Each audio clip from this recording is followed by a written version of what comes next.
নমস্কাৰ বন্ধু বান্ধৱীসকল, আপোনালোকক আছাম ডিজিটেল হেল্পলৈ মই দীপাংকৰে স্বাগতম জনাইছোঁ।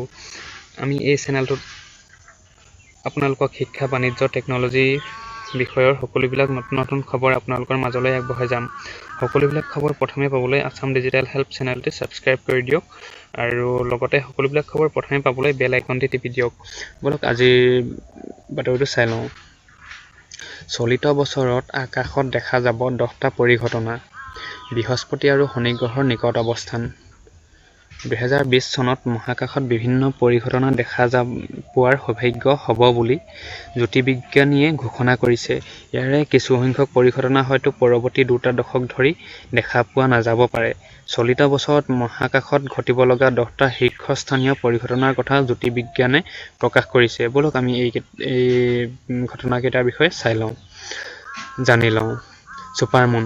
এই বছৰত বহুকেইটা পূৰ্ণিমা ৰাতি স্বাভাৱিকতকৈও বেছি ডাঙৰ আকাৰত চন্দ্ৰটো দেখা পোৱা যাব, যিটোৱে এই বছৰটোত ছুপাৰমুন হিচাপে পৰিচিত হ'ব। চলিত বছৰত ফেব্ৰুৱাৰীৰ পৰা মে' মাহলৈকে প্ৰতি মাহে এবাৰ চন্দ্ৰটো বৃহৎ আকাৰ আৰু অতি উজ্জ্বল ৰূপত দেখিবলৈ পোৱা যাব। তদুপৰি বছৰটোত বহুকেইটা পূৰ্ণ চন্দ্ৰ দেখিবলৈ পোৱা যাব। অৱশ্যে ই পৃথিৱীৰ সকলো ঠাইতে দৃশ্যমান নহ'ব। চন্দ্ৰ মঙ্গল গ্ৰহৰ কাষেৰে যাব। 18 ফেব্ৰুৱাৰীৰ পুৱতি নিশা চন্দ্ৰগ্ৰহণৰ দৰে এটা বিৰল ঘটনা আকাশত দেখিবলৈ পোৱা যাব। এই সময়ছোৱাত চন্দ্ৰ পৃথিৱী আৰু মঙ্গলৰ মাজেৰে পাৰ হৈ যাব, যিটো অতি প্ৰাকৃতিক যেন লাগিব।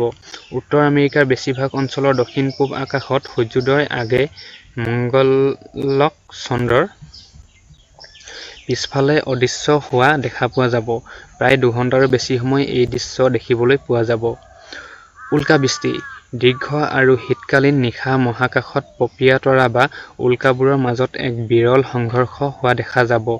জানুৱাৰীৰ প্ৰথমৰ পৰা এই পৰিঘটনা আৰম্ভ হ'ব পাৰে বুলি জ্যোতিৰ্বিজ্ঞানীসকলে মত পোষণ কৰিছে। তদুপৰি 22 এপ্ৰিলৰ নিশাৰ পৰা 23 এপ্ৰিলৰ পুৱতি নিশালৈকে ইয়াক পূৰ্ণ ৰূপত দেখিবলৈ পোৱা যাব। এই উল্কাবৃষ্টি প্ৰতি ঘণ্টাত প্ৰায় 60টা পৰ্যন্ত সংঘৰ্ষ হ'ব। চন্দ্ৰগ্ৰহণ। 2020 বৰ্ষটোত 4টা উপছায়া চন্দ্ৰগ্ৰহণ দেখা পোৱা যাব। ইয়াৰ 2টা চন্দ্ৰগ্ৰহণ উত্তৰ আমেৰিকাৰ পৰা দেখা পোৱা যাব। প্ৰথমটো 4 জুলাইত সূৰ্য ডুব যোৱাৰ পাছৰ পৰাই দেখা পোৱা যাব।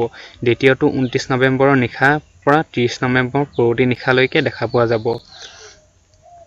বৃহস্পতি আৰু শনিৰ কেন্দ্ৰীভূত আলোক। সৌৰজগতৰ বৃহৎ 2টা গ্ৰহ বৃহস্পতি আৰু শনি গ্ৰীষ্ম আকাশত দীৰ্ঘ সময় ধৰি একেলগে উজ্জ্বল হৈ থকা দেখা যাব। জুলাইৰ মাজভাগত এই দৃশ্য দেখা পোৱা যাব। পাৰ্ছেইড উল্কাবৃষ্টি। চলিত বছৰটোত ঘটা পাৰ্ছেইড উল্কাবৃষ্টিসমূহৰ তিনিটাৰ এটা বিশেষভাৱে পৰিচিত হ'ব। 10 আগষ্টৰ মাজভাগত পাৰ্ছেইড উল্কাবৃষ্টিৰ উজ্জ্বল আলোক দেখা পোৱা যাব। 2019 চনৰ তুলনাত ই অধিক উজ্জ্বল হ'ব। জ্যোতিৰ্বিজ্ঞানীসকলে জনোৱা মতে প্ৰতি ঘণ্টাত প্ৰায় 100টা উল্কা দেখা পোৱা যাব। উল্লেখযোগ্য যে প্ৰতি বছৰত আগষ্ট মাহত আকাশত উল্কাপিণ্ড দেখা যায়। নীলা চন্দ্ৰৰ আলোক। অক্টোবৰ মাহৰ শেষৰ দিনা আকাশত নীলা চন্দ্ৰৰ আলোক দেখা পোৱা যাব। নীলা চন্দ্ৰ অসাধাৰণ।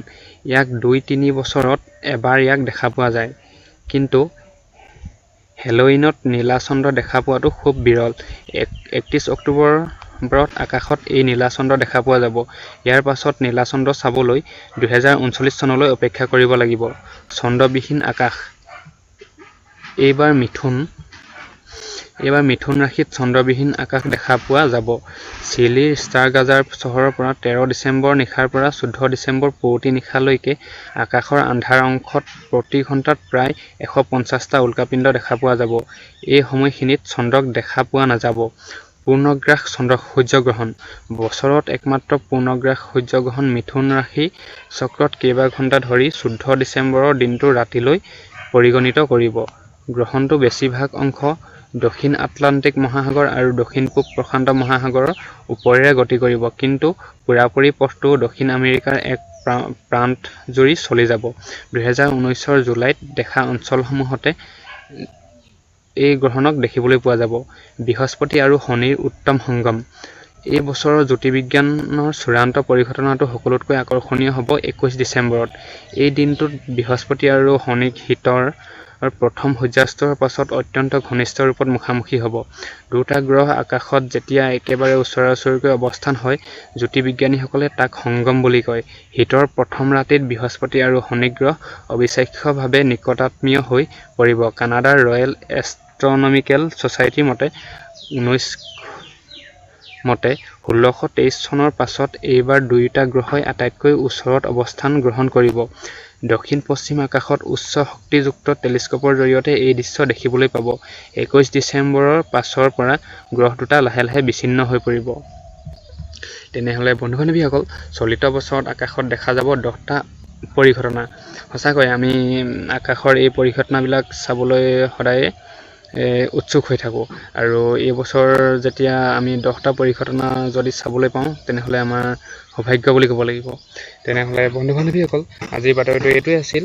আজিলৈ আপোনালোকৰ মাজৰ পৰা বিদায় মাগিছোঁ। সকলোবিলাক খবৰ প্ৰথমে পাবলৈ আছাম ডিজিটেল হেল্প চেনেলটি ছাবস্ক্ৰাইব কৰি দিয়ক আৰু বেল আইকনটি টিপি দিয়ক। ধন্যবাদ। জয় আই অসম। আৰু আপুনি এই 10টা পৰিঘটনা যদি সময় সুবিধা মিলে আপুনি চাবলৈ সুযোগ নেহেৰুৱাব।